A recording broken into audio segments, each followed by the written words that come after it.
ഏത് സമയമാണ് പെൺകുട്ടിക്ക് അസമയം? എന്താണ് ഈ അസാധാരണം?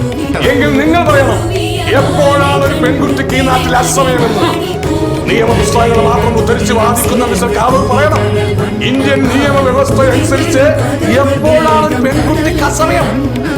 ആണിന് മാത്രമില്ലാത്തൊരു അസമയം ഒരു പെൺകുട്ടിക്ക് മാത്രമായിട്ട് ഇവിടെ ഉണ്ട്.